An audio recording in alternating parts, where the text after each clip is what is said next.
Hello everyone and welcome back to the channel. Today I'm going to introduce you to a slightly different game to the ones I've shown you recently. Now, those of you who've been following the channel will know that I've quite a fondness for historical war games, and I don't tend to dabble into sci-fi or the fictitious as much, but today's game is going to be a departure from the historical, and it is going to be this one. This is Space Hulk Death Angel the card game, which was published in about 2010 by Fantasy Flight Games and was a collaboration between them and Games Workshop. A very fruitful collaboration, I must say, because it has produced what I regard as one of the finest games to come out of this particular genre. Now, there may be some of you out there who are not familiar with Games Workshop and their products, and essentially Space Hulk is part of a larger universe they have created set in the 41st millennium, so a fair bit in the future, where the Imperium of Man, essentially humanity in the future, is struggling to survive in a universe filled with hostile threats. And this game focuses on one particular element of that threat, which is the aforementioned Space Hulk. Now, these are large agglomerations of ships that have been wrecked over a period of millennia.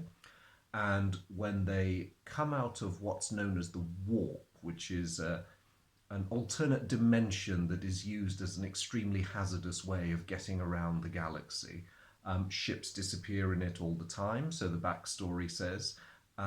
Sometimes they emerge thousands of years later, their crews long dead or twisted by the energies of the warp into nameless horrors. Now, not only are these things hazards to navigation, but the living inhuman cargo that inhabits them is a danger in a much larger sense. And so it's the duty of the Space Marines, humanity's defenders and finest warriors, to go in there and clean these things out.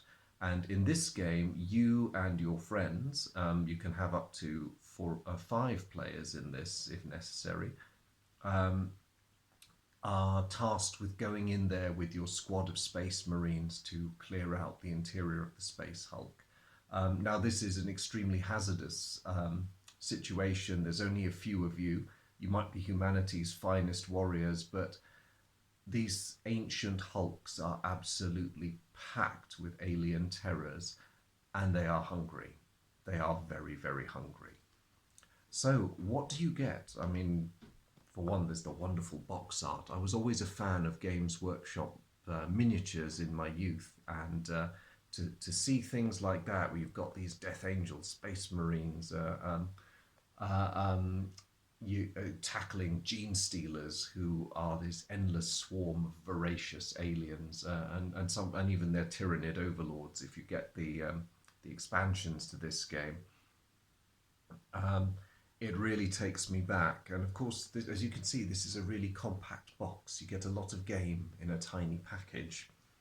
So what do you get inside the box? Well, this is at heart a card game. There are very few components. You get 2 decks of cards in the basic game, more cards with the expansions, and a tiny number of tokens and a dice. So all you have are double-sided markers for your squad types. These are called support tokens. They show where your Marines have been given a bit of a boost, perhaps by the actions of other Marines. They're also used to mark successful blocks placed on alien swarms to prevent them attacking. And last but not least, in terms of the non-card components, you get this rather nifty dice, which is unique to the game. So there's numbers on it, as you can see. Those relate to how the gene stealers attack your Marines. There's a nice little skull there. Every time you roll one of those when your Marines makes an attack, you slay an alien. So it's visceral stuff. So the cards. In order to simulate the interior of a Space Hulk, you get a randomly generated route that you have to follow towards the ultimate objective that you have to complete to win the mission. You always begin at this place, the Void Lock, which is how you gain entry into the ship. And what this card does is it shows you how many aliens you get in blip piles either side, what types of terrain you will encounter, and any special rules that pertain to the area you have entered. All of these cards are in the same layout, the same kind of vein, and you continue proceeding through them. Missions are randomly generated. You can see you don't know what's coming until you actually pass to the next stage and reveal a mission card. While progressing through a mission, you have to deal with piles of these things. Now this is the dreaded blip pile. That looks like an Auspex scanner. And all you know is roughly how dense the pile is. And there, again with that lovely, lovely artwork, so reminiscent of Space Hulk, the miniatures game, Gene Stealers.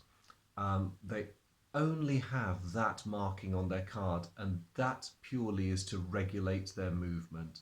There are event cards over the course of the game, which if you draw one with a matching symbol will have instructions about whether a card that makes up a swarm with that symbol moves, doesn't move, whether it moves up and down your column of Marines, or whether, and this is really, really deadly, whether it jumps from one side of your Marine to another. So at the beginning of your turn, you might be facing this critter. By the end of the turn, he might have gone behind you, and that's bad news in this game. Do not let these horrors get behind you. It's not nice. Especially do not, if you're very unlucky, if you encounter one of their bosses, do not let one of these get behind you. This is a Brood Lord, and they're hard enough to beat in a stand-up fight. If you let one of them get behind you, you're pretty much stuffed.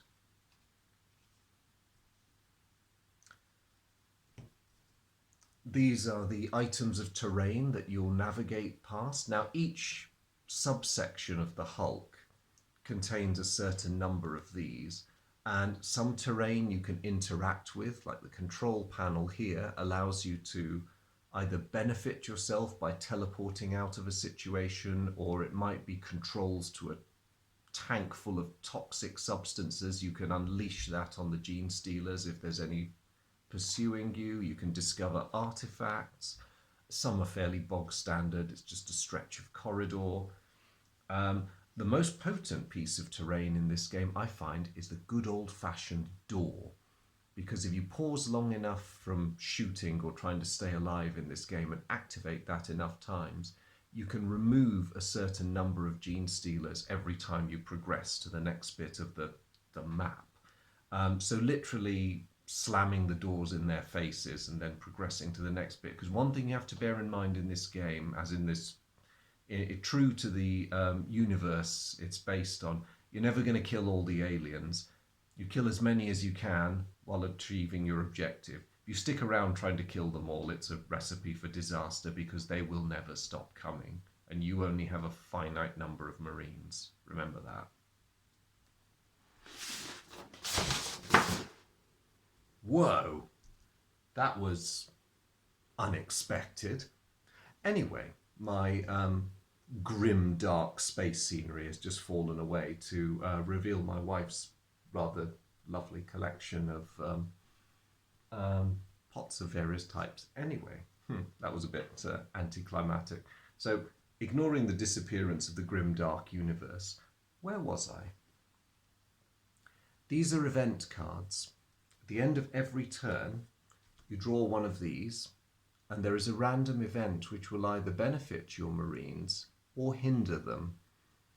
The bit at the bottom shows where fresh waves of Gene Stealer aliens spawn, and that, if you remember the symbol that you saw on the alien card, that shows which symbol, in this case a claw, is activated, and any aliens with that symbol on their card are activated and will either move or jump as previously described.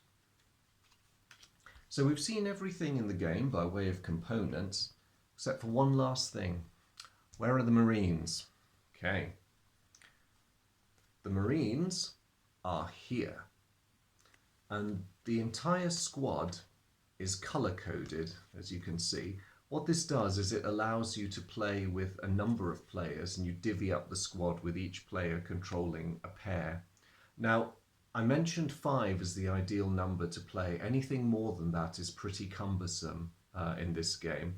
So even though you've got more than 5 pairings, it's recommended that you play with 5. I'm just going to look at one Marine card here. So this is Sergeant Lorenzo. He's double-sided, because when you have him placed face down, placed flat on the play area, his facing is important. Go by the arrow, he's facing that way. If you give him a move command, he can turn to face that way. And if you remember what I'd said before about not letting gene stealers get behind you, you do have to watch your Marines facing, and you do have to remember, as much as play permits, to change their facing so that they can address new threats, because they cannot attack threats behind them except in very special circumstances. All the rest of what's on the card is just flavor text, except for that which specifies how far away he can make an attack. So Sergeant Lorenzo, of course, has his sword, but he also has his bolt gun, so that gives him a bit of extra range. And that's pretty much it. Now, in addition to the Marines, each player has their hand of action cards, and this is the real meat of the game. You get different types of actions, but essentially they boil down to an attack action, move and activate, or support. The text down here is just variations and special abilities specific to each pair of Marines.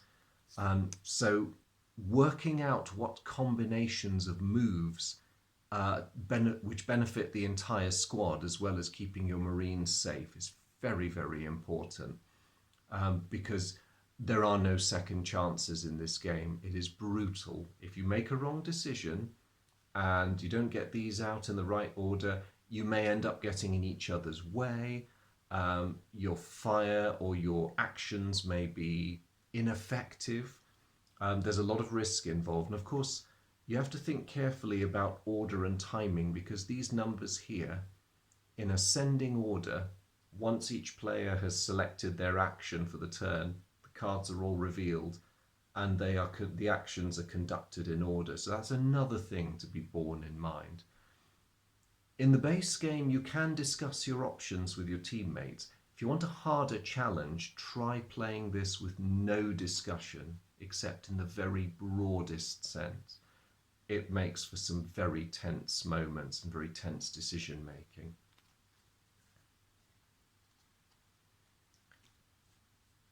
One last thing about these cards: you cannot use the same action on 2 consecutive turns. That's another thing you have to bear in mind. Don't imagine that you can just go blazing your way and not bothering with support or moves and activates, because you will have to pace your attacks out. You do not have that much flexibility in this game, and that makes it very challenging. It does add to the feeling that you're actually a big, heavily armoured Space Marine clomping along in your power armour, but you are vulnerable, because that very thing that protects you also makes you rather unwieldy. And plus you've got your battle brothers fore and aft of you, helping you but possibly also getting in your way. That's something else to watch out for. So that is a description of the game in terms of its components and general outlook. For the next video, I'm going to post a brief sample of play, just so you get to see how this game works. I enjoy this game very much. I have done ever since it was first produced, and I lament the fact that the company Fantasy Flight Games no longer produces it. I don't know what happened there, whether they simply didn't get a renewal of their license from Games Workshop, or what. These things happen sometimes. But if there is one game I would like to see in production again with further expansions, it is this one. And I hope that when we get to the next video, which will be the example of play, you'll see why I like it so much. And I hope you'll find it interesting too. In the meantime, thank you very much for tuning in, and don't forget, brothers, we board these hulks on a prayer, but check the clips in your bolter too, and make sure that your power sword is charged, because at the end of the day, there is no peace among the stars, and in the grim darkness of the 41st millennium, there is only war. And nice jugs. Thank you.